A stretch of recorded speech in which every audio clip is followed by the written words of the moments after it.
Hello all, welcome to LTX classes. So today we are continuing our test paper discussion of UPSC Mains 2022. So let's start with General Studies Paper 3. Okay.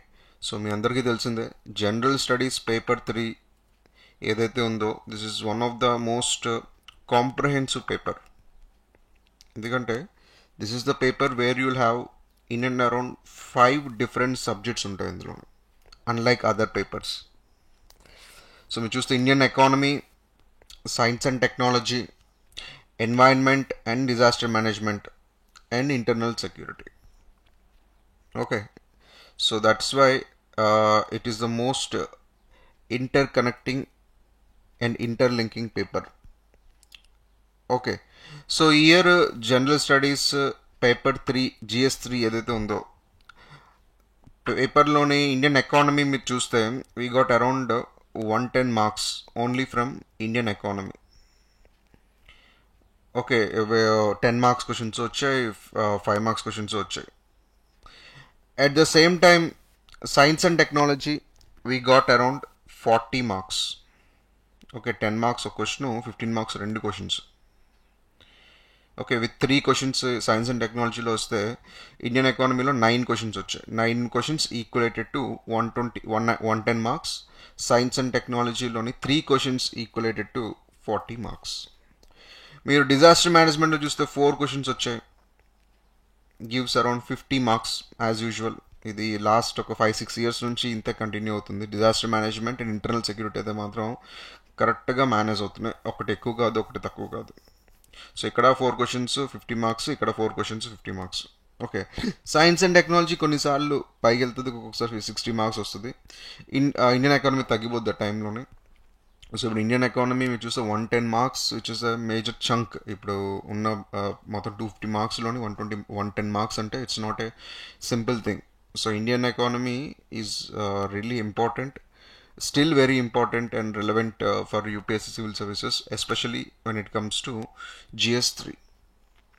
Okay, so before going to the analysis, before going to start the question number 1, I have a small announcement that in LTX classes there is a Dasara special offers are running. Meeku answer writing and test series rendu courses కలిపి it will be just for only 15,000. ఇది both ఆన్లైన్లోని ఆఫ్లైన్లోని నడుస్తుంది. Likewise it is also having life time validity. Okay, so very nominal amount compared to any other institutions. So and the offer is valid only till 30th September, and please call up this number and try to join as soon as possible before the offer ends. So answer writing కోర్స్లోని will take, ఇప్పుడు ఏదైతే మీరు చూస్తున్నారో papers questions ఇవన్నీ, most of the questions previous years questions అన్ని రోజు answer writing జరుగుతుంది. Where will take one question, will discuss how to approach the question. At the same time అదే క్లాస్లోనే will also do the live answer writing. Okay, which is first of its kind. At the same time, test series for mains, which covers entire syllabus. So this is also very enriching program. So if you are beginner, go for answer writing. If you have already written 1 or 2 mains and if you want to check your metal, just go for test series. Okay. So let's start with our discussion. So first question, if you see, the first question is talking about PPP, public-private partnership. Why is PPP is required in infrastructure projects? Examine the role of PPP in the redevelopment of railway stations in India. So 2 parts of the question మనం ఇప్పుడు చూస్తున్నాం. ఒకటి ఏంటంటే పీపీపీని infrastructure projects గురించి అడుగుతున్నారు, ఎందుకు required అని అడుగుతున్నారు, వై. తర్వాత ఏంటంటే examine the role of PPP in the redevelopment of railway stations. So at the same time redevelopment of railway stations గురించి అడుగుతున్నారు. Okay, so let's see. So simple basic question ఇది, ఎప్పుడో పాత క్వశ్చన్, కొత్త క్వశ్చన్ అయితే కాదు. It is one of the most repeated questions. If you are someone who do the question paper analysis or who studied the sections very smartly, it's not a very difficult question to tackle. Okay, so ఇదే కాదు, mostly ఈసారి ఏంటో కానీ అన్ని papers యావరేజ్గానే వచ్చాయి. ఏది కూడా అంత కష్టమైన పేపర్ అయితే ఏం లేదు అవుట్ ఆఫ్ ఆల్ ద ఆప్షన్తో కలిపి, except GS4. It is also not difficult, but it's very lengthy comparatively. Okay, so writing those questions within 3 hours అనేది quite challenging. So okay, let's see. ఇప్పుడు PPP ఏదైతే topic ఉందో, this topic is already asked in 2013లో కూడాను PPP మీద questions వచ్చాయి, and 2014 also. PPP infrastructure మీదనే, same topics మీదనే మనకి ప్రీవియస్ ఇయర్స్లో కూడాను పబ్లిక్ ప్రైవేట్ పార్ట్నర్షిప్ మీద క్వశ్చన్స్ రావడం జరిగింది. సో మరి you will write some of the aspects, I only give the pointers. So this is not the way will deal the entire question, introduction, body, conclusion అంతా చెప్పేది మనకి ఇంత time space లేదు కానీ ఇక్కడ. But I'll tell you how to approach, what are the main pointers we need to focus on.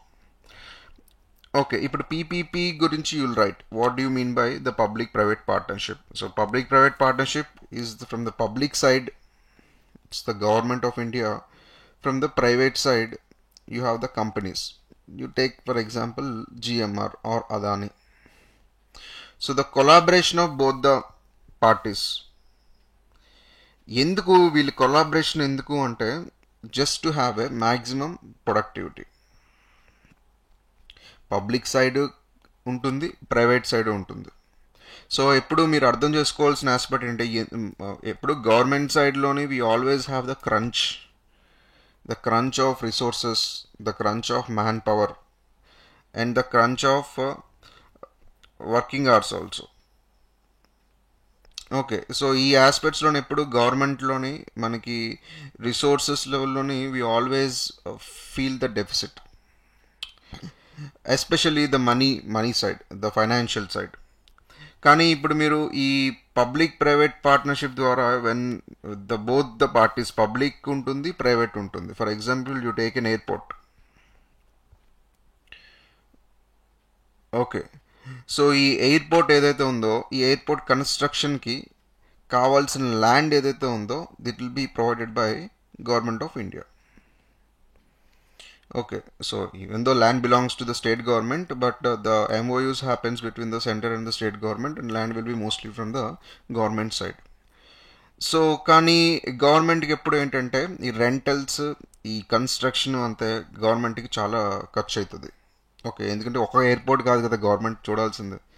So ఏపీలోనే మనకి నాకు తెలిసి 6 ఎయిర్పోర్ట్స్ ఉన్నాయి, I might be wrong, but ఓవరాల్గా ఇండియాలోని చాలా ఎయిర్పోర్ట్స్ ఉన్నాయి. మరి ఇన్ని ఎయిర్పోర్ట్స్ కట్టాలంటే మరి గవర్నమెంట్కి ఎక్కడి నుంచి ఫండ్స్ వస్తాయి? సో అందు గురించి ఏంటంటే they will enter with some partnerships with the private companies. ఇప్పుడు జిఎంఆర్ లాంటి కంపెనీస్తోని they will enter a partnership enter అయ్యి ఎందుకు ఎంటర్ అవుతారంటే to recover the expenditure government side నుంచి. ప్రైవేట్ వాళ్ళు ఎందుకు ఎంటర్ అవుతారంటే to recover the profits. So land government ఇస్తుంది, ప్రైవేట్ వాళ్ళు కన్స్ట్రక్షన్ చేస్తారు. దిస్ ఈజ్ గవర్నమెంట్ అని చెప్పాను కదా, this is by the private parties. So construction చేసేస్తే మరి మొత్తం ఇది ప్రైవేట్ అయిపోతుంది అంటే కాదు. సో ఎంతవరకు ఏంటంటే మరి ప్రైవేట్ ఇన్వెస్ట్మెంట్ కూడా ఇక్కడ ఉంది కాబట్టి, సో ప్రైవేట్ పార్టీస్ ఏం చేస్తాయంటే they will try to see the commercial activities. అంటే ఎయిర్పోర్ట్ ప్రిమిసెస్లో మీకు కమర్షియల్ యాక్టివిటీస్ ఏముంటాయి? షాప్స్, మెయింటెనెన్స్, టోల్స్ అన్నిటికన్నా ఎక్కువ. సో ఇవన్నీ ప్రైవేట్ వాళ్ళు చూసుకుంటారు. అక్కడ నుంచి వచ్చిన రెంట్స్తోని they will recover the expenditure incurred to build the airport. కొంత టైం అయిన తర్వాత మరి ప్రైవేట్కి ఉండిపోతుందంటే అది కూడా కాదు. ఇప్పుడు పీపీపీలోనే చాలా టైప్స్ ఉన్నాయి. మీకు బీఓటీ ఫేమస్. బీఓటీ అంటే బిల్డ్, ఆపరేట్ అండ్ ట్రాన్స్ఫర్, పేరులోనే ఉంది. Private people build, they operate for some 15 years 20 years they వాళ్ళు ఆపరేట్ చేస్తారు. కాస్ట్స్, ఇంట్రెస్ట్స్ అన్ని రికవర్ అయిపోయిన తర్వాత they will transfer to the government. So this is the build, operate, transfer. So మనకి ఇంకా చాలానే ఉంది. ఈఆర్పి అని ఉంటుంది మనకి, engineering procurement model. So EPM. Okay, so ఇలాంటి చాలా చాలా టైప్స్ ఆఫ్ పీపీపీస్ ఉన్నాయి. So PPP and their requirement అనేది you will write briefly when it comes to especially the infrastructure projects. Okay, so అదే కాదు, so we have another part of the question, that is the role of PPP in redevelopment of railway stations. This is where the current aspect comes. Okay, so PPP in infrastructure అనేది డైరెక్ట్గా మనకి investment models అన్న topic ఉంటుంది. మీకు చూడండి, ఇది ఎందులో వస్తుందో కూడా చాలామందికి తెలియదు. ఇన్వెస్ట్మెంట్ మోడల్స్ అని మీకు ఒక టాపిక్ ఉంటుంది GS3లోనే, ఇన్ఫ్రాస్ట్రక్చర్లోనే. సో అక్కడ నుంచి వచ్చిన question. So this is not a current affairs question, so contemporary question. ఒక పీపీపీ అండ్ ఇన్వెస్ట్మెంట్ మోడల్స్ ఎప్పటి నుంచి ఉంది. కానీ సెకండ్ పార్ట్ ఉంది చూడండి, రీడెవలప్మెంట్ ఆఫ్ రైల్వేస్. ఇది where the current affairs role comes. మనం చాలా రైల్వే స్టేషన్ చూసాం. ఇప్పుడు ప్రైవేట్ రైల్వే లైన్సే స్టార్ట్ చేయడానికి government is very enthusiastic. So ఈ టైంలోని ఈ రైల్వేస్ రీడెవలప్మెంట్లోని పీపీపీ ఒక రోల్ ఏంటని అడుగుతున్నారు. సో ఇక్కడ you can talk about the aspects like role is for మనకి ఏదైతే ఇన్ఫ్రా పైప్ లైన్ ఉందో, national infrastructure pipe line, so దాన్ని స్ట్రెంగ్తన్ చేయడం one of the major role. And we have PM Gatishakti, ఈ కరెంట్ అఫైర్స్ అని మీరు రాయొచ్చు. Okay, this is also you can see the role. And ఈ ప్రాజెక్ట్స్ ఏవైతే అవుతాయో these are happens in the terms of long term contracts. So long-term contracts between the public and private parties. So okay, so with these aspects you can write. And railways లోనే ఎందుకు అంటే, ఇప్పుడు మీకు ఇంకో విషయం చెప్పాలి, వీళ్ళు ఎందుకు రైల్వేస్నే అంత టార్గెట్ చేయాల్సిన సిగ్నిఫికెన్స్ ఏముంది అంటే, మీరు అర్థం చేసుకోవాల్సింది, railways is the one sector where the operating ratio అంటే the ratio that determines the operating cost. అంటే రైల్వేస్ రన్ చేయడానికి గవర్నమెంట్కి ఎంత అవుతుంది, వచ్చిన రెవెన్యూస్లోనే ఎంత ఎక్స్పెండిచర్ అనేది గవర్నమెంట్ ఇంకర్ చేయాల్సి వస్తుంది, that is the operating cost. మీరు ఎప్పుడైనా మీరు రైల్వే టికెట్ కొన్నప్పుడు వెనకాతల మీ టికెట్ని ఒకసారి ఫ్లిప్ చేసి చూడండి, అక్కడ మీకు ఆపరేటింగ్ కాస్ట్ అని కింద చిన్న ఒక స్టార్ వేసి ఉంటుంది. So the present operating cost after COVID time, they are saying that 96%, according to the ministry report of railways, 96%. అంటే 100 రూపీస్ వస్తే వాళ్ళకి income, 96 rupees only railway maintenance కోసం వెళ్ళిపోతుంది. మెయింటెనెన్స్ అంటే platform maintenance, technical maintenance, police personnel, okay, salaries, so what not, everything. Railways is one of the largest sector. Our railways is one of the largest sector, maybe the largest of the largest sectors in the entire world, because of the given population we have, and the lineage to the public transport. Okay, so ఇటువంటి ఆస్పెక్ట్స్లోని ఇంత operating ratio ఇంత ఎక్కువ ఉంది కాబట్టి government అనేది PPP మోడల్లోకి వెళ్ళడం జరిగింది. ఈ రోల్ ఏదైతే ఉందో ఇది మీరు మెన్షన్ చేయాలి. ఓకే, సో చాలామంది నాకు ఇక్కడ మెసేజ్ చేసిన వాళ్ళు కొంతమంది చెప్పినప్పుడు ఏంటంటే, ప్రైవేటైజేషన్ గురించి ఇక్కడ రాయాలంటే అవసరం లేదు. ఓకే, ప్రైవేటైజేషన్ అంటే కంప్లీట్ ట్రాన్స్ఫర్, మీకు మళ్ళీ తిరిగి రాదు. ఇక్కడ ఏంటంటే ఈ పీపీపీస్లోని you can transfer to certain, you can keep to certain extent and you can get it back.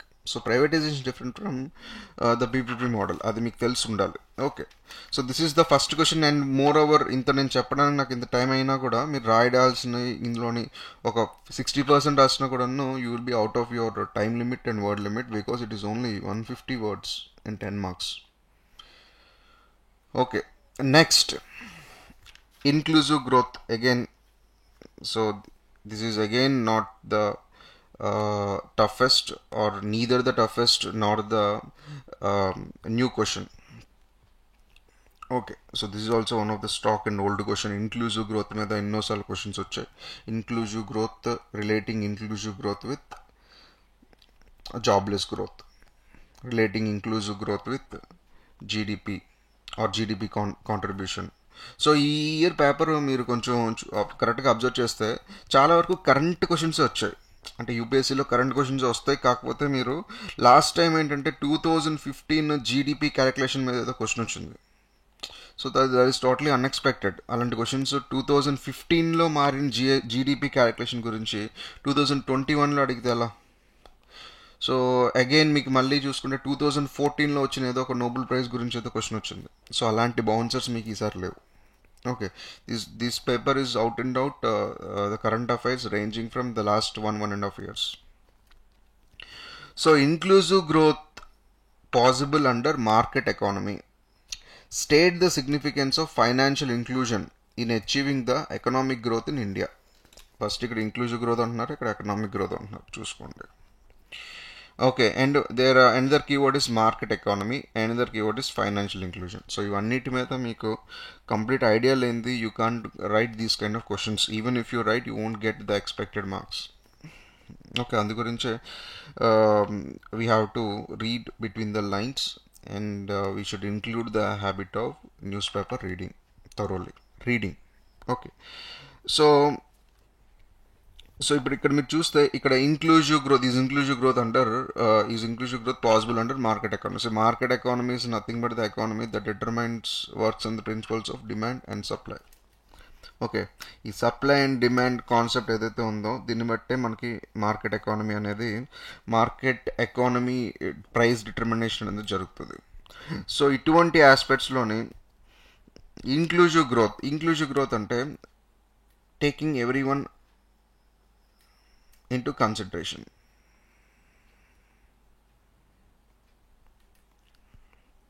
అంటే ఎవరిని వదిలేకుండా అందరినీ కలుపుకొని వెళ్ళడమే ఇంక్లూజివ్ గ్రోత్. ఓకే, సో ఇటువంటి ఆస్పెక్ట్స్లోని మరి ఇంక్లూజివ్ గ్రోత్ ఉంది. మార్కెట్ ఎకానమీ అంటే డిమాండ్ అండ్ సప్లై మీద పనిచేసిన ప్రిన్సిపల్ మీద ఉండే మార్కెట్ ఎకానమీ. సో ఈ రెండింటి ఈజ్ ఇట్ పాసిబుల్ అని అడుగుతున్నారు, అంతే కదా క్వశ్చన్ కూడాను. Is inclusive growth possible under market economy అనేది మీరు కొంచెం ఇక్కడ క్రిటికల్గా రాయాల్సి వస్తుంది. సో పాసిబుల్ అంటే you have to have at least మీకు కొన్ని ఎగ్జాంపుల్స్ తెలుసుంటే you can substantiate your answer. So you can right examples like US, Germany, Australia and Japan. Okay, so ఇక్కడ ఇటువంటి కంట్రీస్లోని మీకు మార్కెట్ ఎకానమీ ఎలా వచ్చింది, వాళ్ళ ఇంక్లూజివ్ గ్రోత్ మోడల్స్ గురించి మీరు రాయొచ్చు. అక్కడ ఇటువంటి ఎకానమీస్లో మీకు పాసిబుల్ అని చెప్పచ్చు. ఎందుకంటే they are the developed economies where the income inequalities are quite less. కానీ if you take the example of India, so మనం అలా చెప్పలేం, because India is a emerging nation. It is still under the standards of developing economy only. So where there are income inequalities very huge. Okay, మీరు income inequality index, Oxfam index ఏదైతే ఉందో మనకి global లెవెల్లోని income inequalities గురించి చెప్పింది. So అలాంటివి మీరు చూసుకున్న GHI hunger index మీరు చూసుకున్న సో మెనీ ప్లేసెస్. రీసెంట్గా వచ్చిన హెచ్డిఏ తీసుకోండి, human development index. So many ఇండెక్సెస్లో India still lagging when it comes to the human development or resource development whatsoever. So ఇటువంటి ఆస్పెక్ట్స్లో ఇండియాలోని, but it is not suitable due to the income inequalities. And more over ఇప్పుడు ఈ market ఎకానమీని మీరు inclusive గ్రోత్కి relate చేసే sectors కొన్ని ఉన్నాయి. Example you take private schools. So private స్కూల్స్లో మీకు ఇంక్లూజివ్ గ్రోత్ ఎలా అవుతుంది? ప్రైవేట్ స్కూల్స్ అనేవి అందరికీ ఓపెన్ కాదు కదా. Who can go to private school? Those who can afford. ఎవరు అఫోర్డ్ చేయగలిగితే వాళ్ళే ప్రైవేట్ స్కూల్కి వెళ్తారు. సో అక్కడ ఉంది కదా డిమాండ్ అండ్ సప్లై. సో వాళ్ళు చూసుకొని వీళ్ళు టూర్ కమ్యూనిటీ అని చెప్పేసి వాళ్ళ కోసం ఫీజెస్ అని తగ్గించరు కదా. At the same time you take the aspect of private hospitals. So this is also not for every one. Those who can afford only, they can go to Apollo or Yashoda, whatever you call, or Fortis. Okay, so ఇటువంటి ఆస్పెక్ట్స్లో మరి ఈ లీనియేజ్లోని మీరు how can you link it with inclusive growth? Is it possible?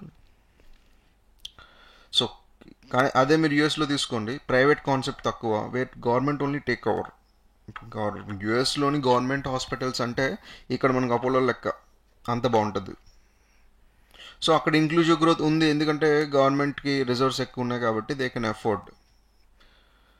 Okay, so ఇలాంటి కంపారిజన్స్తోనే మీరు ఈ క్వశ్చన్కి answer you can start. And next ఏం చెప్తున్నారంటే significance of financial inclusion in achieving the economic growth.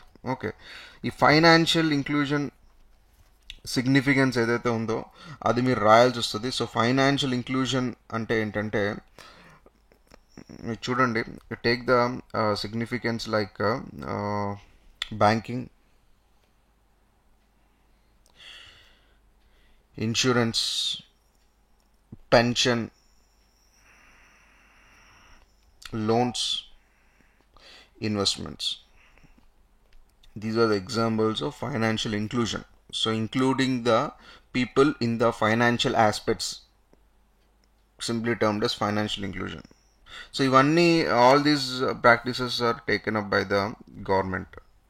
Okay, మీరు సేవింగ్స్ హ్యాబిట్, బ్యాంకింగ్ నుంచి మీరు చూసుకుంటే సేవింగ్స్, ఇన్సూరెన్స్ అవన్నీ ఎల్ఐసి.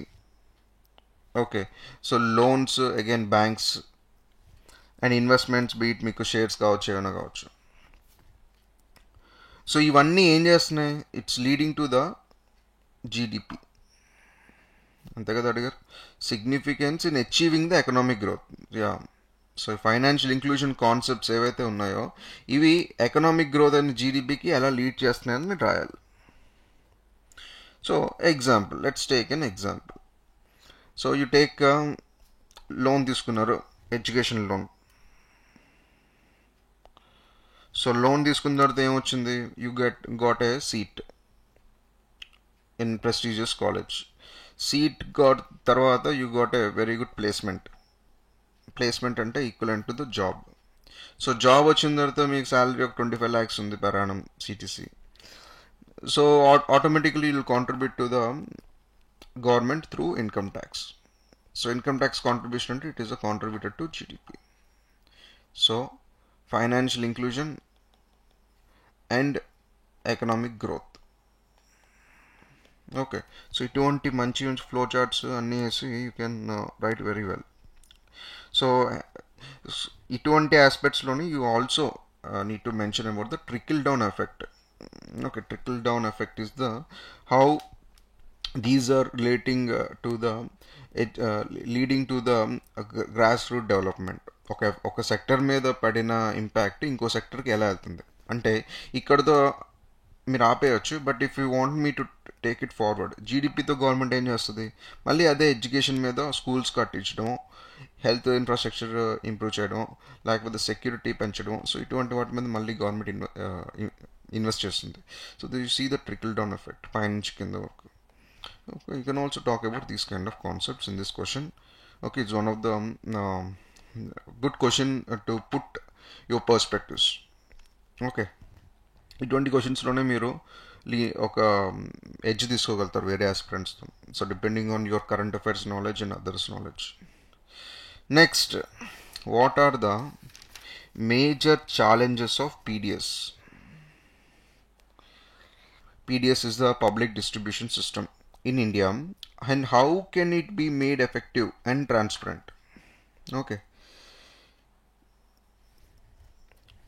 so PDS system పేర్లోనే ఉంది public distribution system. So public distribution system ఏదైతే ఉందో, so in order to ensure minimum sustenance levels to the poor. So మీరు ఏదైతే రేషన్ షాప్స్ ఉన్నాయో మనకి యూజువల్లీ ప్రస్తుతం ఎలా నడుస్తుంది, 3 rupees per rice, 2 rupees wheat, other coarse grains అనేవి 1 రూపీలో వెళ్తున్నాయి ప్రజెంట్. సో కరోనా టైంలో ఇవన్నీ ఫ్రీ కూడా చేసేసారు as part of the Garib Kalyan Yojana package. Okay, so ఇటువంటి ఇవన్నీ ఇచ్చేదే మీకు PDS షాప్ కదా, రేషన్ షాపే కదా PDS షాప్ అంటే. సో ఇవన్నిటిని వెరీ సబ్సిడైజ్డ్ రేట్స్లోనే మీకు గవర్నమెంట్ తరఫున ఇచ్చేది PDS షాప్లో ఉంటుంది. సో మరి అటువంటి PDS సిస్టంలోనే చాలా ఛాలెంజెస్ ఉన్నాయి. సో ఆ ఛాలెంజెస్ ఏంటని అడుగుతున్నారు. So challenges, yeah, definitely. You can also start with మనకి ప్రీవియస్ యాక్ట్స్ అవుతున్నాయి టార్గెటెడ్ పీడిఎస్ గురించి మీరు మాట్లాడొచ్చు. You can also talk about Anna Yojana and NFSA, national food security act 2013. So దీని నుంచి మనకి ఈ ఫుడ్ సెక్యూరిటీ ఆస్పెక్ట్స్ మీరు మాట్లాడచ్చు. సో ఇటువంటి ఆస్పెక్ట్స్లోని మరి ఛాలెంజెస్ ఏంటి అంటే definitely there are too many challenges like corruption, leakages అంటాం, లీకేజెస్. సో ఈ కరప్షన్, ఎటువంటి కరప్షన్ అంటే there are corruption leakages in the initial levels. మీరు అప్ స్ట్రీమ్ డౌన్ స్ట్రీమ్ ఇలా తీసుకున్నా కూడాను లాజిస్టిక్స్లోనే స్టార్టింగ్ నుంచి లాస్ట్ వరకు ఎంతవరకు మీకు గొడౌన్ నుంచి ఎఫ్సిఏ గొడౌన్ నుంచి ఆ పీడిఎస్ డీలర్ షాప్కి వెళ్ళినంత వరకు ఏదైతే మీకు ట్రక్ ఉంటుందో అన్నిటి దగ్గర మీకు there is a corruption. Corruption in the sense not taking bribe, అది అలానే ఉంటుంది. Corruption in the quantity of the product. అంటే ఇక్కడ మీకు స్టార్టింగ్లోనే 100 tons వెళ్ళిందనుకోండి, వచ్చే టైంకి ఇది ఒక 85 tons అయిపోద్ది. మధ్యలోనే మరి 15 tons ఎక్కడికి వెళ్ళింది. సో ఎటువంటి లీకేజెస్ ఉన్నాయి. ఓకే, ఇటువంటి లీకేజెస్ ఎస్పెషల్లీ ఛత్తీస్గఢ్, బీహార్, జార్ఖండ్లోనే ఎక్కువ ఉన్నాయి. దానికి సాల్వ్ చేయడానికి చాలామంది చాలా ఇనిషియేటివ్స్ కూడా తీసుకొచ్చారు. You can also talk about that later times. But again challenges గురించి మాట్లాడుతున్నాం కాబట్టి you can also talk about inclusion errors. Inclusion errors అంటే ఎవరైతే రియల్గా బెనిఫిషరీ అయ్యి వాళ్ళు ఈ ప్రోగ్రామ్స్లోకి ఇంక్లూడ్ కాలేకపోతే that is called as inclusion error. We have exclusion errors. Exclusion errors అంటే దీనికి రివర్స్. అంటే బెనిఫిషరీ కాకూడదు కానీ అయ్యారు. అంటే ఇక్కడ ఈ ఆస్పెక్ట్స్లోనే ఇప్పుడు దీనికి ఈ సమ్వన్ ఇస్ బీపీఎల్లో ఉన్నారు.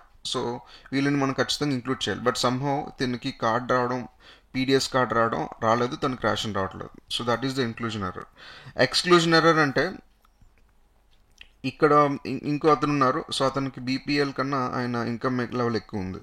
ఓకే, సో ఆయనకి కార్డు గవర్నమెంట్ రూల్ ప్రకారం రాకూడదు, కానీ అతనికి కార్డు ఇచ్చారు. So is illegitimately taking the ration from the government. So that is the exclusion error. So ఇక్కడ ఇలాంటి వాళ్ళని మీరు ఇంక్లూడ్ చేయాలి, ఇలాంటి వాళ్ళని మనం ఇంక్లూడ్ చేయాలి, ఇలాంటి వాళ్ళని మనం ఎక్స్క్లూడ్ చేయాలి.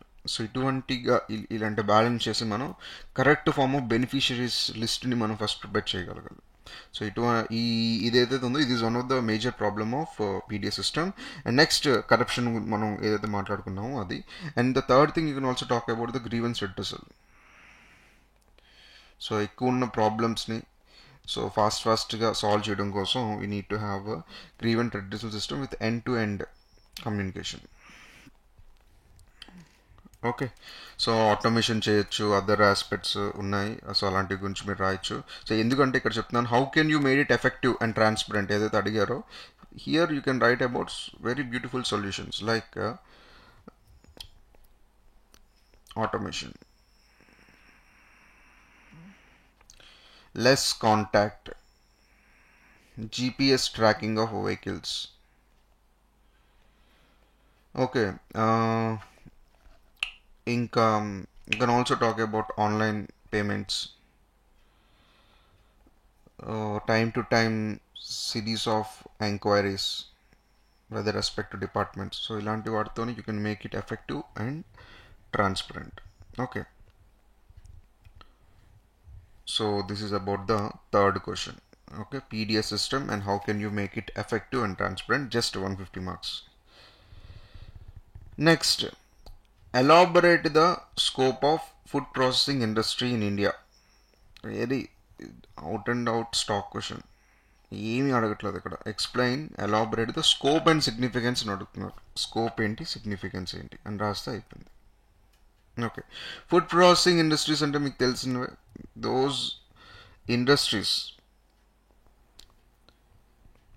Which are related to raw material plus chemical plus mechanical plus operations. So ఇప్పుడు టేక్ టొమాటోస్, రా టొమాటోస్, దాని మీద ఎటువంటి కెమికల్ ఆపరేషన్ కానీ మెకానికల్ ఆపరేషన్ కానీ జరిగితే it will comes under the food processing. So tomato through the operations it will become tomato sauce. So the టమాటోస్కి మీకు very perishable, మీకు లైఫ్ టైం అనేది చాలా తక్కువ, షెల్ఫ్ లైఫ్ అనేది ఇంకా తక్కువ. సో అందు గురించే మనం చాలా వరకు చూస్తున్నాం, just to maintain the price టమాటోస్ని మీరు చాలా వరకు ఫాస్ట్గా డిస్పాచ్ చేసేస్తూ ఉంటారు. కోల్డ్ స్టోరేజెస్లో పెట్టడం కాస్ట్లీ అయిపోతుందని. సో ట్రాన్స్పోర్ట్స్లో కూడా మనం చాలా వరకు చూస్తూ ఉంటాం అలాంటి విషయాలు. కానీ once it becomes the sauce, the life time అనేది పెరుగుతుంది. So anything that increases the life time of the product, so that comes under food processing. So అది మీకు ఫస్ట్ ఐడియా ఉండాలి, అప్పుడు దాని స్కోప్ సిగ్నిఫికెన్స్ మీరు రాయడం కోసం అవుతుంది. ఓకే, ఫస్ట్ కాన్సెప్ట్ మీద క్లారిటీ ఉంటే then you can write. Significance ఏంటి, ఐ మీన్ స్కోప్ ఏంటి, ఫస్ట్ స్కోప్ ఉన్నారు కదా. Scope you can write, they have large amount of scope. ఇప్పుడు మీకు చూసుకుంటే లోకల్ డిమాండ్ ఎక్కువ ఉంది for these products, and lifestyle foods వస్తున్నాయి మనకి. సో అటువంటి మనం పెట్టుకోవచ్చు. They have lot of export potential for the food processing products.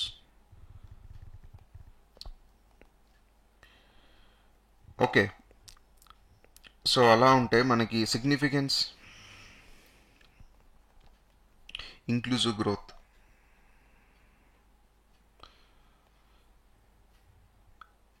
export earning, it increase in exports leads to reduction in current account deficit. Okay, so and moreover food processing industries బాగా ఉంటే first ఏంటంటే ఇమీడియట్గా మనకు కనిపించేది ఏంటంటే there will be a reduction in food wastage. ఏదైతే ఉందో తగ్గుతుంది, ఎందుకంటే మీకు లైఫ్ టైం పెరుగుతుంది కదా. At the same time when people see this change, ఆటోమేటిక్గా ఫుడ్ ప్రాసెసింగ్ ప్రొడక్ట్స్ మీద ఎప్పుడైతే డిమాండ్ పెరిగిందో definitely there is a reduction in food inflation. Okay, so ఇది సిగ్నిఫికెన్స్ లెవెల్లోనే, స్కోప్ లెవెల్లోనే మీరు రాయొచ్చు. So this one of the easiest question. Fourth question, fifth question is about life expectancy, increase in life expectancy in the country, okay, has led to newer health challenges in the community. So life expectancy, one second, yeah, increase in life expectancy in the country led to newer health challenges in the community. So country linking with the community, అది ఒక part అయితే ముందు చూద్దాం. The increase in life expectancy led to newer health challenges. So ఎక్స్పెక్టెన్సీకి health ఛాలెంజెస్కి connection అనేది అడుగుతున్నాం. So మనకు తెలిసిందే, నేను రీసెంట్లీ చాలా రిపోర్ట్స్ వచ్చాయి. So that might be the reason for this question. So మీకు హెచ్డిఐ ఇండెక్స్లో కూడాను లైఫ్ ఎక్స్పెక్టెన్సీ పెరిగిందని చెప్పారు. At the same time overall life expectancy కూడాను నేషనల్ ఫ్యామిలీ హెల్త్ సర్వేలో కూడాను మీకు they saying it's more than 71 years. Okay, so life expectancy అంటే ఏంటి అంటే average life period, average life period or expected life period, lifetime period that anyone can live. So that is the life expectancy. So present currently census ప్రకారం అయితే మీకు ఇది 71% అలా ఉంది మనకి. సో ఇటువంటి ఆస్పెక్ట్స్లోని ఈ లైఫ్ ఎక్స్పెక్టెన్సీ అనేది అందరూ పెరగాలనే కదా కోరుకుంటుంది. సో ఇప్పుడు మీరు ఆర్గానిక్ ఫుడ్స్ కానీ లేకపోతే పొల్యూషన్ లెస్ క్లైమేట్ గురించి కానీ or other or life style activities like yoga, gymming, whatever we do, so అన్నీ మనం ఎందుకు చేస్తున్నాం? Just to have a prosperous health. So prosperous health అంటే prosperous health gives you increase in life expectancy. అందు గురించే కదా ఎవరు ఏం చేసినా కూడా ఎక్కువ కాలం బతకాలనే కదా. That is the order of the nature.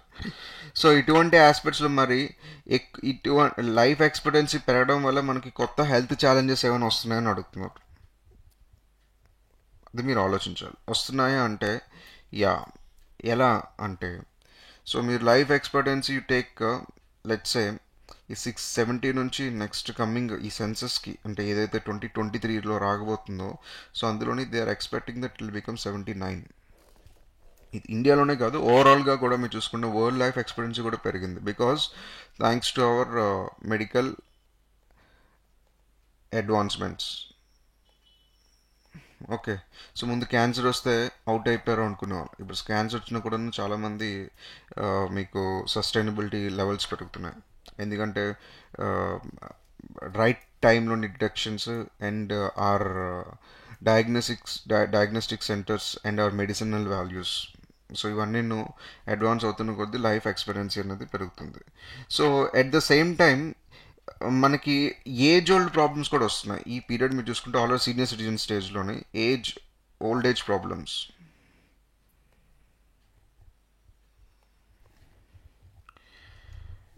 Okay. So current ఆస్పెక్ట్స్లోనే మీరు చూసుకుంటే most of the people Covid వచ్చిన తర్వాత కూడాను ఈ పోస్ట్ కోవిడ్ ప్రాబ్లమ్స్ కూడా ఎక్కువయ్యాయి ఓవరాల్గా వరల్డ్లో, especially those who are above 65. Okay. So and other geriatric problems like the famous problem మీకు చెప్పాలంటే dementia. Okay.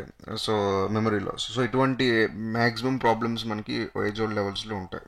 So life expectancy పెరిగినా కూడాను సో ప్రాబ్లమ్స్ హెల్త్ ప్రాబ్లమ్స్ కూడాను మనకి పెరుగుతూనే వస్తాయి. సో ఇటువంటి అన్నిటికి సంబంధించి we call this group as geriatrics. Geriatrics are the old age people who are above 65. So those are the geriatrics care ఏదైతే ఉందో. సో ఇండియాలో ఎన్ని జెరియాటిక్ కేర్ సెంటర్స్ ఉన్నాయి, ఎంతమంది డాక్టర్స్ జెరియాటిక్స్ స్పెషలైజేషన్ చేశారు, అలాంటివి మనం రాయాల్సి వస్తుంది ఇక్కడ. ఓకే. సో అవే these are the some of the challenges. Then what are those challenges and what steps need to be taken to meet them. So ఇవి ఛాలెంజెస్ అయితే దీన్ని మనం కంట్రోల్ చేయడానికి వాట్ కైండ్ ఆఫ్ స్టెప్స్ అనేది మీరు రాయాలి. ఏంటి steps? You can mention briefly about few government programmes like Ayushman Bharat గురించి మీరు రాయొచ్చు. You can also mention about national health policy 2017 where it suggested to increase the GDP of health expenditure is 2.5% పెంచమని చెప్తున్నారు. So currently చాలా తక్కువ ఉంది. They are saying that the GDP contribution to the health should be 2.5% అని national health policy చెప్తుంది. So these are the steps. And access to health care ఏదైతే ఉందో అది మనం పెంచాలి. Access to healthcare, we need to give greater access to the healthcare and institutional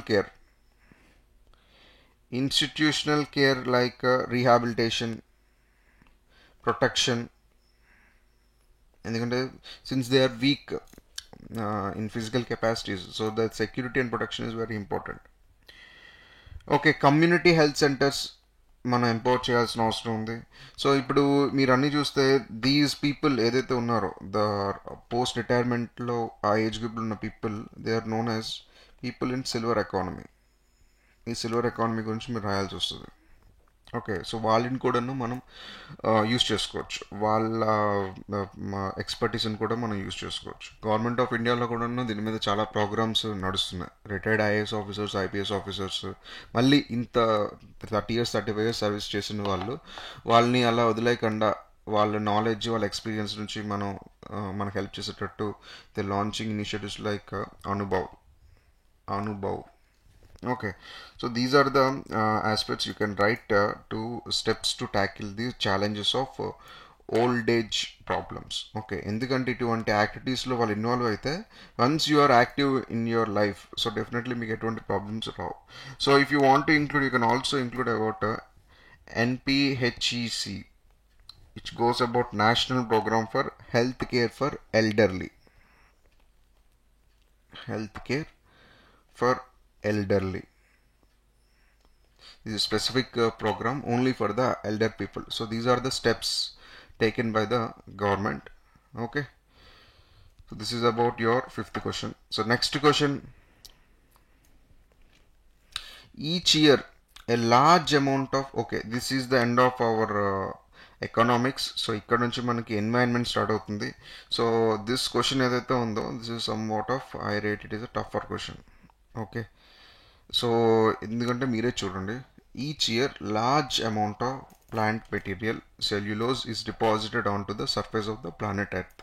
okay, so చాలా years ఏదైతే నుంచి మనకి every year plant material cellulose అనేది ఎర్త్ ఇంటీరియర్ ఎర్త్లోకి డిపాజిట్ అవుతుంది. Okay, what are the natural processes the cellulose undergrow before yielding the carbon dioxide? చూడండి,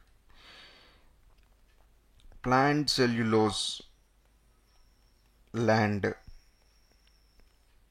లోకి immersion అవుతున్న టైంలోనే అవ్వబోయే ముందు, అంటే సెల్యులోజ్ ఇంకా ఇమ్మర్జన్ అవ్వబోయే ముందు, బిఫోర్ అని అడుగుతున్నారు కదా.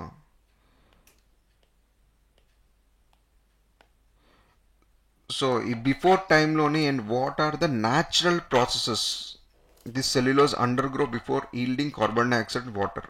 So once it goes to the land, cellulose into the land gives rise to water, carbon dioxide, మనకి ఇంక వాటర్ వేపర్ కూడా వస్తుంది. సో ఇంక్లూడ్ అయిన తర్వాత మనకు వచ్చే ప్రొడక్ట్స్ అవి. మరి ఇంక్లూడ్ అవ్వకుండా ముందు what kind of process that will undergo అని అడుగుతున్నారు. Okay, so that is why I rate it is one of the toughest question I have read till now. So మీరు సెల్యులోజ్ అంటే ఏంటి ఫస్ట్ అది మీకు తెలియాలి. Cellulose is nothing but it's a natural process.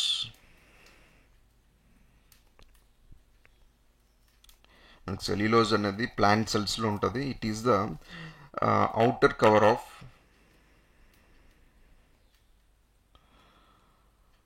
of the cell wall.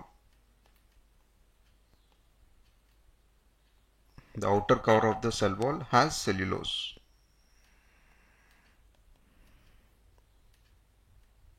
Okay, cellulose gets converted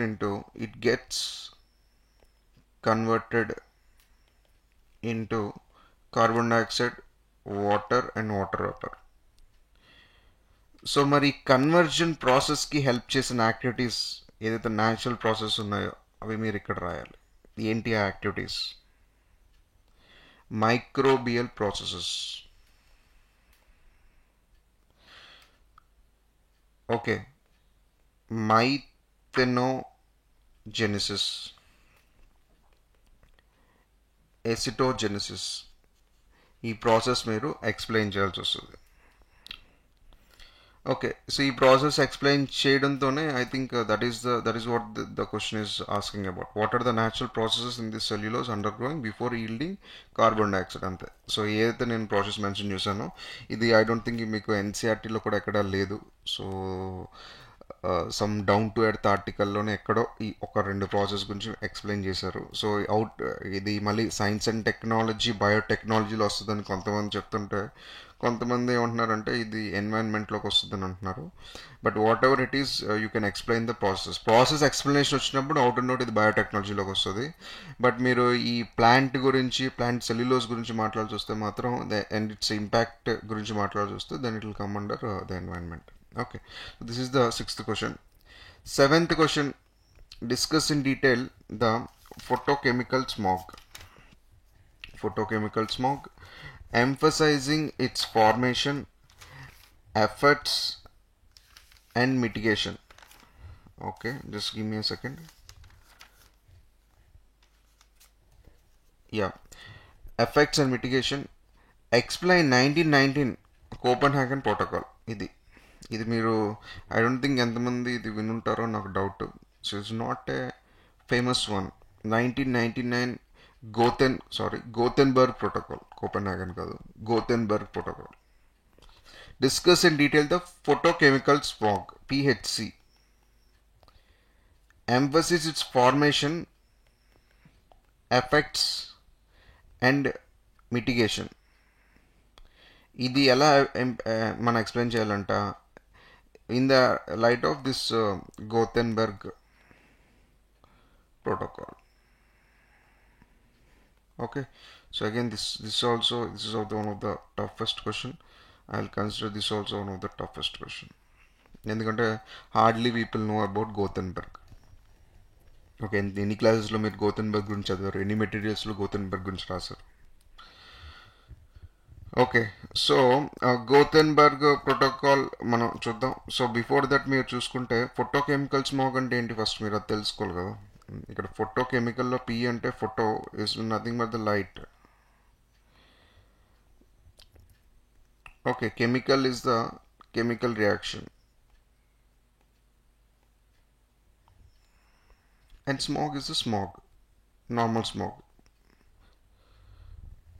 okay, మీరు మళ్ళీ ఎన్వైరన్మెంట్లోని లేకపోతే మళ్ళీ జాగ్రఫీలో చదివినప్పుడు చదువుతారు. We have London smoke and New York smoke. ఇది లండన్ స్మోక్లోకి వస్తుంది ఎందుకంటే it is more in to the pollution aspect.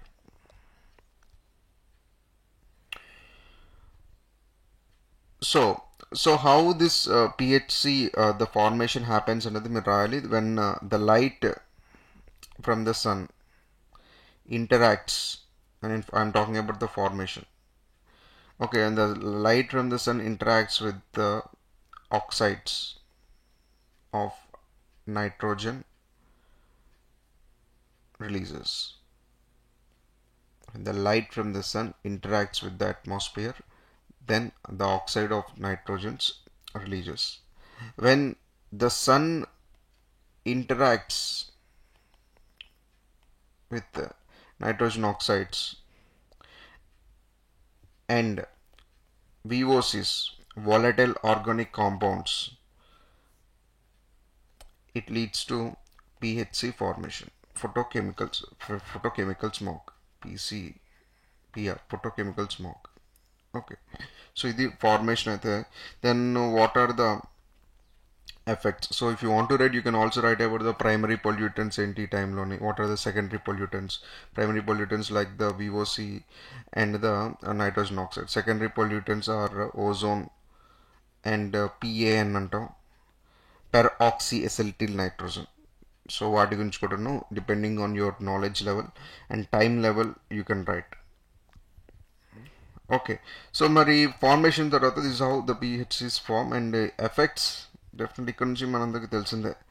Effects ఏంటంటే పిహెచ్సి ఫోటోకెమికల్స్ వచ్చిన వెంటనే it prevents the formation of clouds. Okay, it increases that overall temperature and it also causes the health issues. These are the effects. So formation is done, effects are done, and what mitigation aspects? How can we control? So mitigation aspects కొంచెం మాట్లాడితే you can talk about smoke towers. మీరు ఢిల్లీలో చూస్తే we have smoke towers to clean the pollutants. So yeah, next ఇప్పుడు మీరు వెహికల్స్లో చూస్తే we have CCs, catalytic converters. BS6 వచ్చింది, కమింగ్ డేస్లో we are going for BS8 also. So these are the mitigation effects. You can also talks about some of the naturally available trees to control this smogs, this photochemical smogs, like pine tree. You have tree like pyrus tree. So ఇటువంటి వాటి గురించి మీరు రాసి you can end with the mitigation effects. So మరి గూతెన్బర్గ్ protocol అంటే ఏంటి, దీనికి ఏం చేస్తారు? అసలు 1999 ప్రోటోకాల్ గురించి ఇప్పుడు ఎందుకు అడిగారు? Okay, so Gothenburg protocol it happened in Sweden. Okay, ఎందుకు అంటే సో మీరు అర్థం చేసుకోవాలి. ఇప్పుడు ఫోటోకెమికల్ స్మోక్ గురించి అడిగి ప్రోటోకాల్ చెప్పారంటే ఏదో ఒక రిలేషన్ ఉంది కదా. ఈ ప్రోటోకాల్కి వాళ్ళు చెప్పిన కెమికల్ ఏజెంట్కి ఏదో ఒక రిలేషన్ ఉంటే కదా అడుగుతారు. ఓకే, సో ఖచ్చితంగా గూతెన్బర్గ్ అనేది ఏదో డిజాస్టర్ మేనేజ్మెంట్కి సంబంధించిన ప్రోటోకాల్ అయితే అవ్వదు. సో వాళ్ళు అడిగిన దానికి రిలేటెడ్గానే అవుతుంది. సో గూతెన్బర్గ్ అనేది ఎందుకు ఫామ్ చేశారంటే to control the యాసిడిఫికేషన్.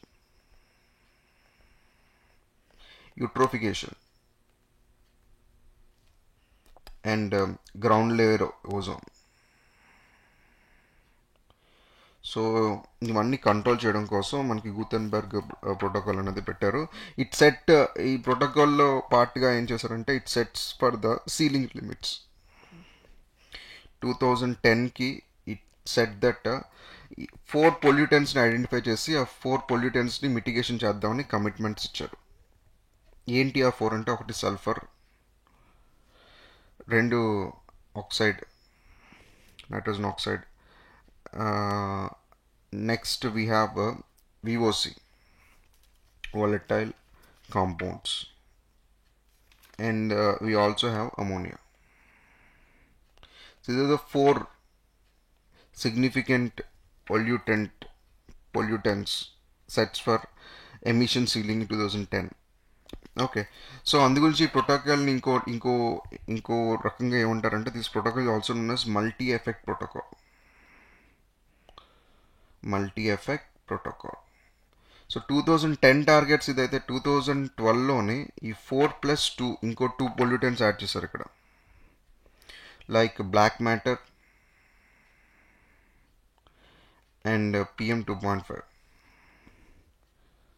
Okay, so ఇటువంటి ఆస్పెక్ట్స్తోనే ఉన్నదే మనకి Gutenberg protocol. Explain the Gutenberg protocol ఉన్నారు కాబట్టి you need to explain about the basic aspects of what does the protocol stands for, what are the pollutants and how it functions. అలాంటివి మీరు రాస్తే సరిపోతుంది.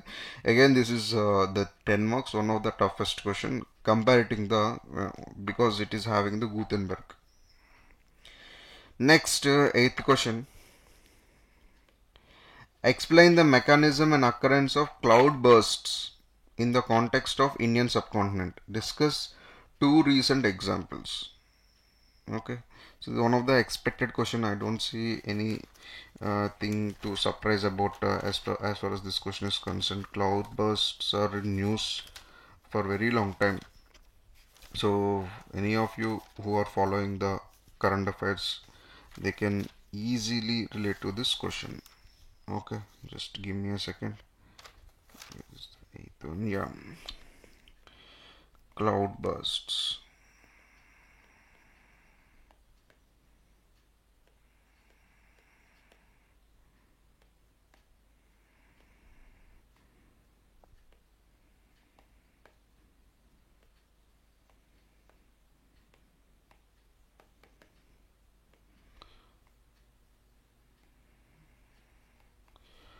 సో క్లౌడ్ బర్స్ట్ అంటే ఏంటి అది మీకు తెలియాలి first. And the same time అది మీనింగ్ కూడా అడగట్లేదు వాళ్ళు, చాలా డైరెక్ట్గా మెకానిజం అడుగుతున్నారు. And occurrence in the context of Indian subcontinent, అవి ఎలా అక్కర్ అవుతాయని అడుగుతున్నారు. So unless you know about the cloud burst in detail, you can write this answer. Okay, so cloud bursts happen when short duration of intense rainfall.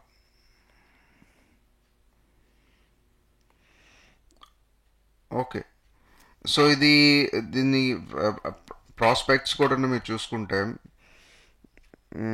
The mechanism ఆస్పెక్ట్స్లోని when it happens only in the orographically locked system. Orographically locked system అంటే for example the valleys, mountain valley system where you have like this.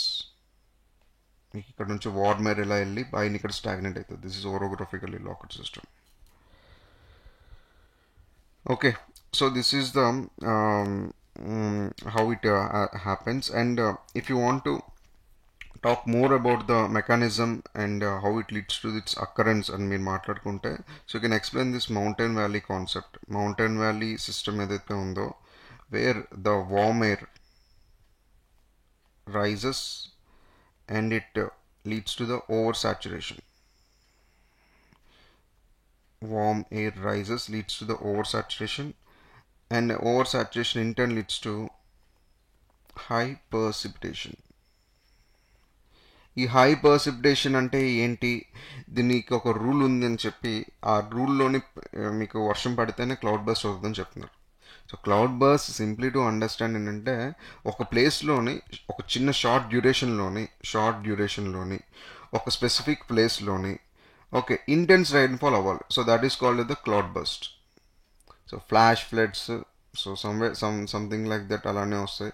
But cloud బర్స్ట్కి ఒక definition ఏం ఇచ్చారంటే 1 hour మీరు తీసుకుంటే given 1 hourలోని 10 centimeters rainfall అవ్వాలి. At the same time with in the given లెంత్లో మీకు తీసుకుంటే 10 kilometers డిస్టెన్స్లోనే మీకు అవ్వాలి, డిస్టెన్స్లో తీసుకుంటే. సో మీకు టైమ్, మీకు rainfall limit and the distance, ఈ మూడు 1-10-10 ఈ రేషియోలో అయితే that is regard as the cloud burst. So that is the mechanism and how it occurs in the context of Indian subcontinent. Discuss two recent examples. You can write various examples, right? So ఇటువంటి క్వశ్చన్స్లోని you can take the advantage of map, అన్నిటికీ వేయాల్సిన అవసరం లేదు.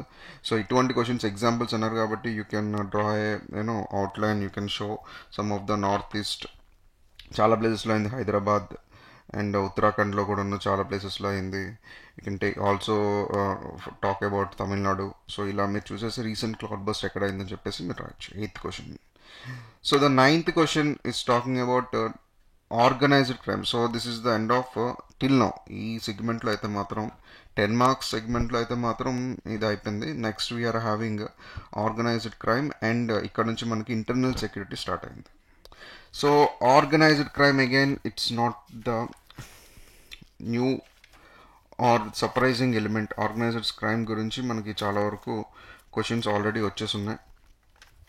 So for that matter terrorism and its aspects గురించి we got questions in 2017, 2018 same terrorism linkages మీద.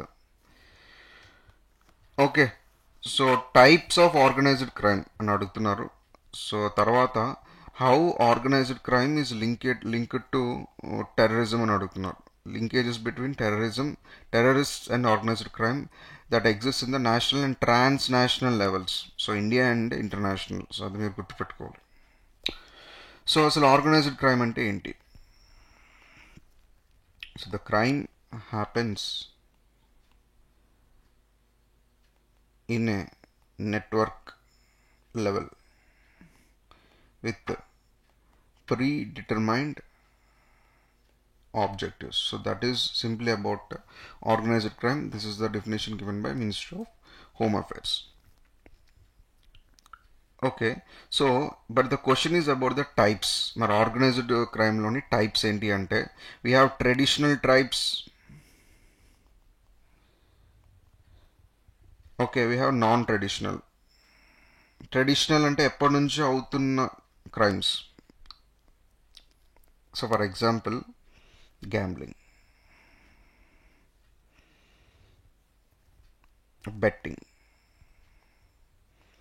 So these are the organised crimes happening since ages.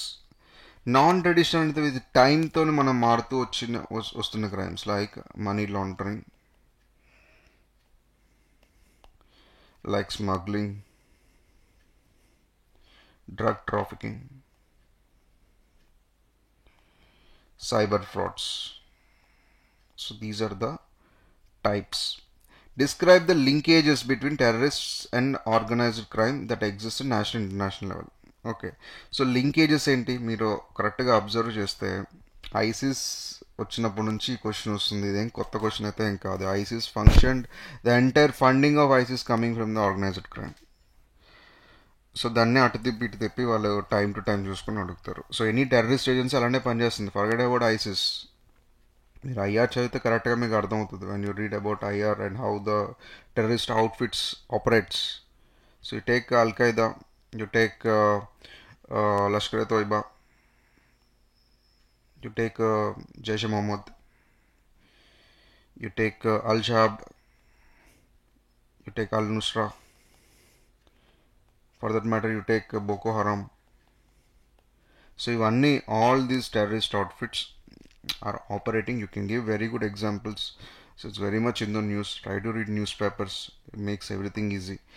You know organised crime linkages అని అడుగుతున్నారు. So all these terrorist outfits ఏవైతే ఉన్నాయో they are using the organised crime. ఎందుకంటే ఇప్పుడు terrorism is totally interdependent with organised crime. ఇది మీరు establish చేయాలి first ఈ కాన్సెప్ట్ని.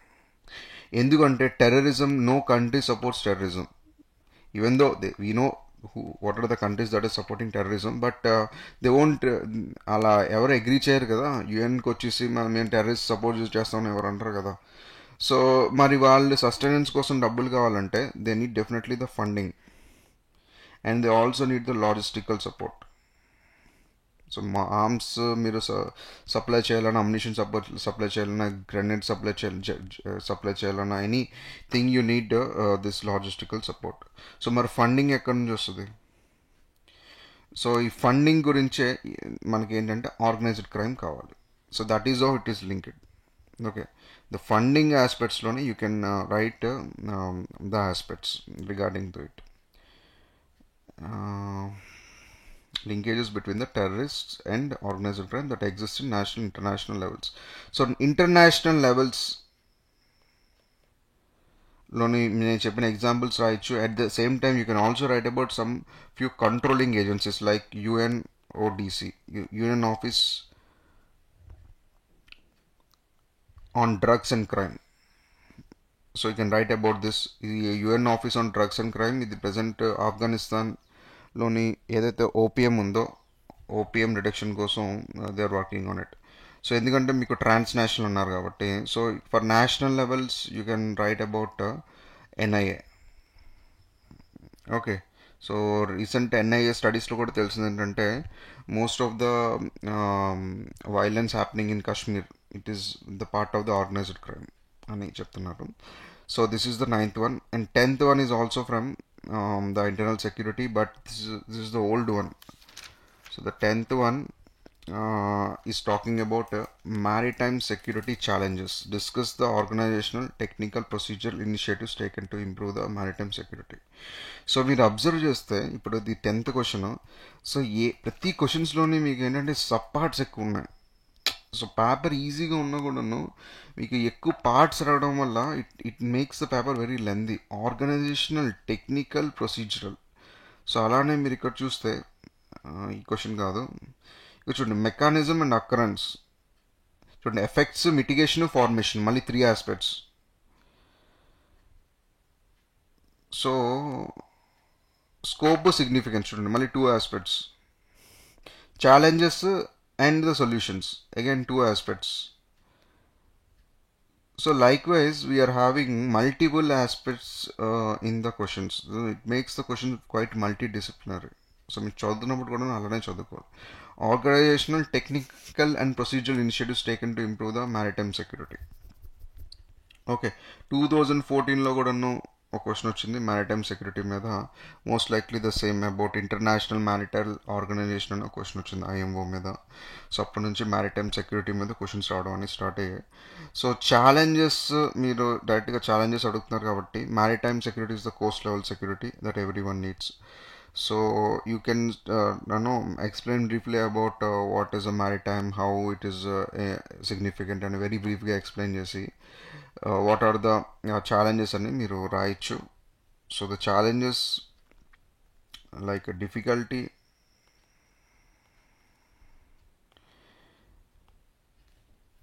at the coastline level.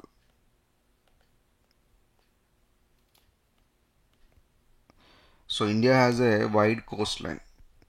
So ఈ మొత్తం కోస్ట్ లైన్కి మొత్తం if you want to give the security it's quite challenging. Okay, so ఇందులోనే నేను ఆర్గనైజేషన్ లెవెల్లోని మీరు చూసుకుంటే so political instability.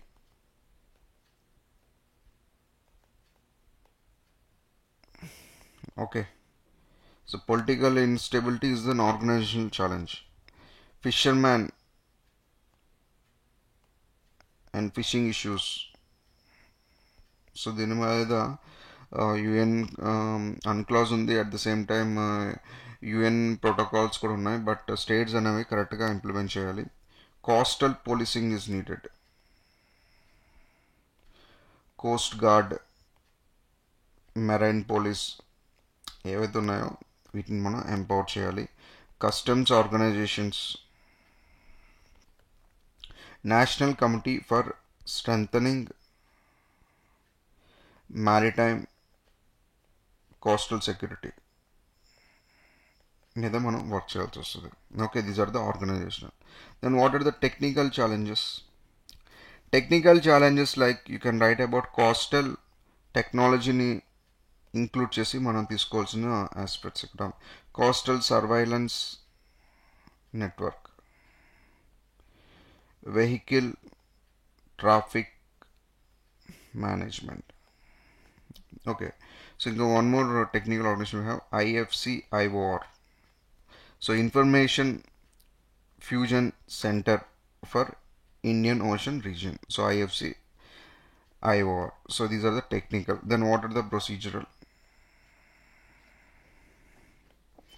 Procedural, like we have Operation Sagar Kavach. ఇది పోస్ట్ 26/11 తర్వాత స్టార్ట్ చేసిన ఆపరేషన్. సో ఇందులో ఏంటంటే naval forces, coast guard and local police ముగ్గురు కలిసి ఫంక్షన్ చేస్తారు. సో అప్పటికి ఇప్పటికీ మారిటైమ్ సెక్యూరిటీకి ఇంపార్టెంట్ అయినవి ఇవే: coast guards, naval forces and local police. Local police and some కోస్ట్లో మీరు అది లోకల్ పోలీస్కి ఒక సపరేట్ వింగ్ కూడా ఉంది, మెరైన్ పోలీస్. సో ఇప్పుడు ఈ లోకల్ పోలీస్ అనే కాన్సెప్ట్ని రీసెంట్గా జరిగిన 2021 మీటింగ్లోనే వీళ్ళు ఏం చేస్తున్నారంటే లోకల్ పోలీస్తో పాటు సిటిజన్ ఎంగేజ్మెంట్ కూడా పెడుతున్నారు. So in order to know about the details, very accurate. Okay, so procedural levels lo you can write about this. You can also write about IMSS, Indian Maritime Security Strategy, 2015 lo తీసుకొచ్చారు. You can talk about this. And NCCC, National Command Control Communication. If you still want to write, you can write about GSAT 7A to gives about the maritime information. So these are the procedural level initiatives taken by country to improve the maritime security. Okay, so this is the your answer. So with this I'm ending this session. So all the 10 marks are done for us. Okay, so మనకి 15 marks ఉన్నాయి. So ఇది ఒక 10 questions అయిపోయి ఇక్కడికి 15 marks కూడాను we'll see in the next session. The 10 more questions are coming up for you. Okay, so take care, bye.